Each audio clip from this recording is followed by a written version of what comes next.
Good morning, everyone. I am your science teacher Satyabhama from Happy Grammar School. Class आज हम सभी chapter 14 start करने जा रहे हैं पॉल्यूशन यानी कि प्रदूषण। आप सभी जानते हैं कि हमारे जो आज का वर्तमान समय है जिस तरीके से आज कोरोना एक समस्या बनी हुई है, वैसे ही एक विकट समस्या हम पूरे विश्व के अंदर पॉल्यूशन की प्रदूषण की है। क्योंकि ये प्रदूषण सिर्फ एक स्तर में नहीं है, कई स्तर में, और ये बहुत ही बड़े पैमाने पर ये पोल्यूशन जो है फैला हुआ है।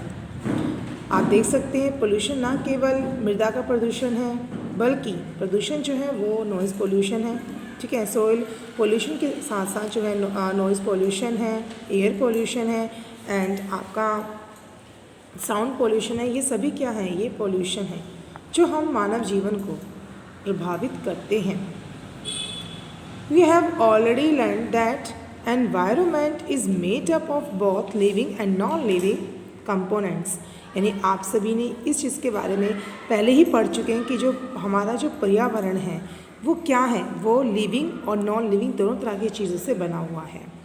Plants, animals and micro organism are the living components of the environment. पौधे हैं, जानवर हैं, साथ ही साथ जो सूक्ष्मदर्शी जो जीवाणु हैं, कीटाणु हैं, वो सभी क्या हैं बच्चों? वो सभी भी हमारे एनवायरनमेंट का एक हिस्सा है। वो भी कौन सा? Living. Air, light, temperature, water, soil etcetera, ये सभी क्या हैं? ये सभी एक हमारे एनवायरनमेंट के वो हिस्से हैं जो कि नॉन लिविंग हैं, बट ये बहुत ज़रूरी हैं क्योंकि हमारा एनवायरनमेंट इन दोनों चीज़ों से ही मिलकर बना है। From the abiotic part of the environment, ये हमारे एनवायरनमेंट के सॉरी क्लास, एक चीज़ थोड़ा सा आप यहाँ पर करेक्शन कर लीजिएगा। यहाँ पर एबोटिक नहीं है, एबायोटिक है। ठीक है, एबायोटिक पार्ट्स होते हैं जो होते हैं अजैविक, जिनमें जीवन नहीं होता, जैसे कि air, light, temperature, water and soil है। तो यहाँ पर आप ये आई लगा लीजिएगा, मिस प्रिंटिंग की वजह से यहाँ पर स्पेलिंग मिस्टेक है। ठीक है, स्पेलिंग मिस्टेक है यहाँ पर। इसके बाद देख सकते हैं both abiotic and boutique components of the environment influence each other.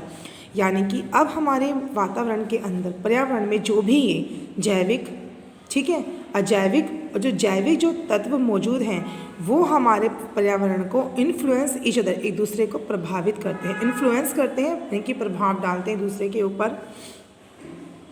Man has always been interfering with the environment, यानी कि मानव ने शुरू से ही हमेशा से ही मानव ने पर्यावरण के अंदर छेड़छाड़ की है। इंटरफेयरिंग मतलब छेड़छाड़ करना, उसमें दखल देना।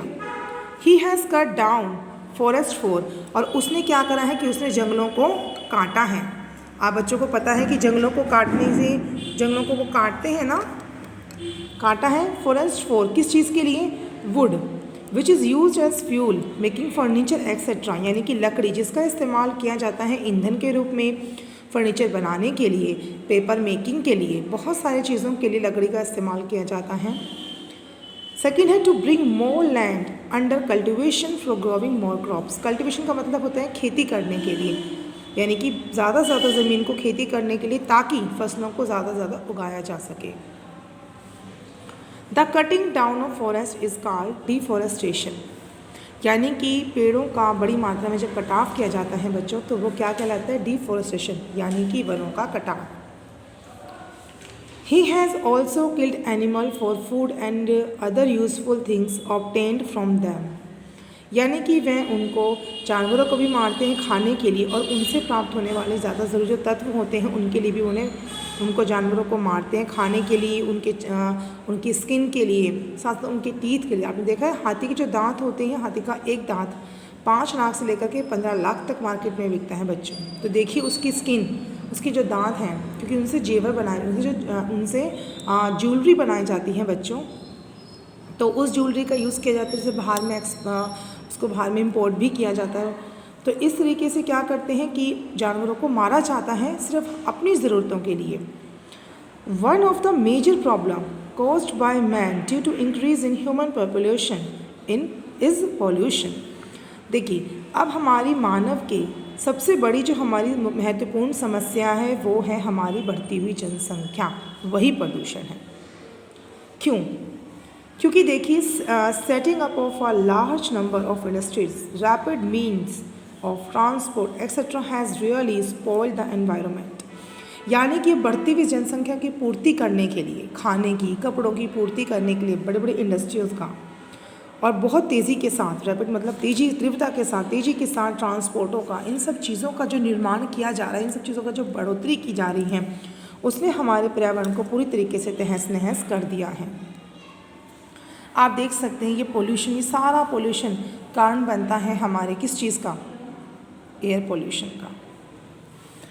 आप देख सकते हैं बच्चों, इस पॉइंट में एक बहुत बड़ी बात बता दी गई है कि अगर जनसंख्या कंट्रोल में हो तो आप देखिए, ना हमें इतने ज़्यादा कपड़ों की ज़रूरत पड़ेगी, ना हमें बहुत ज़्यादा खाने की चीज़ों की ज़रूरत पड़ेगी, एक सीमित रूप से भी काम चल सकता है। लेकिन नहीं, क्योंकि जनसंख्या इतनी बढ़ गई है। आपको पता है भारत जनसंख्या की दृष्टि से विश्व में दूसरे नंबर पर आता है।